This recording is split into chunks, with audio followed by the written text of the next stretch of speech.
आतंकवादी साजिद अकरम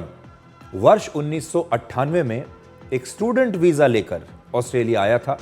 और उसके बेटे नवीद अकरम का जन्म ऑस्ट्रेलिया में ही हुआ है। लेकिन ऑस्ट्रेलिया की सरकार ने अब तक ये नहीं बताया है कि साजिद अकरम किस देश से ऑस्ट्रेलिया आया था।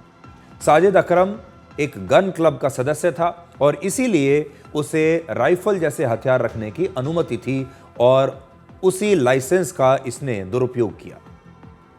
आतंकवादी साजिद अकरम फल बेचता था और उसका ये जो बेटा है नवीद अकरम, ये कंस्ट्रक्शन का काम करता था, एक राजमिस्त्री था और हाल ही में नवीद अकरम की नौकरी चली गई थी, यानी इस समय वो बेरोजगार था।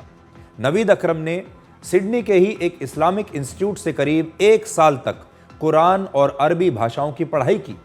और इससे पहले वर्ष 2019 में आतंकवादी संगठन इस्लामिक स्टेट के सिडनी टेरर मॉड्यूल से नवीद अकरम के संबंध होने की तब जांच की गई थी। यानी 6 साल पहले ही ऑस्ट्रेलिया की सरकार को इस आतंकवादी पर शक हुआ था, लेकिन तब वहां की सुरक्षा एजेंसियों को इससे कोई खतरा नहीं मिला, कोई सबूत इसके खिलाफ नहीं मिले और सोचिए ये आतंकवादी वर्षों से ऑस्ट्रेलिया में ऐसे ही रहता रहा और अब जाकर इसने अपना असली चेहरा लोगों को दिखाया है। अब आपको एक तस्वीर दिखाते हैं जिसकी पूरी दुनिया में बहुत चर्चा हो रही है। इस तस्वीर में एक व्यक्ति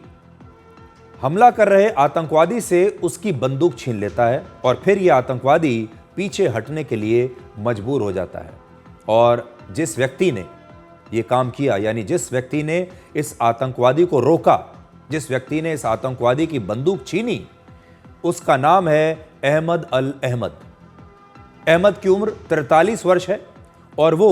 सीरिया का रहने वाला है और इस समय ऑस्ट्रेलिया में अहमद को एक हीरो की तरह बताया जा रहा है।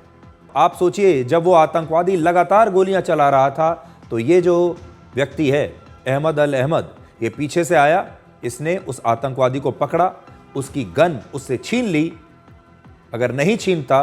तो न जाने और कितने लोग मारे जाते और ये करने के लिए इस व्यक्ति ने अपनी खुद की जान खतरे में डाल दी थी।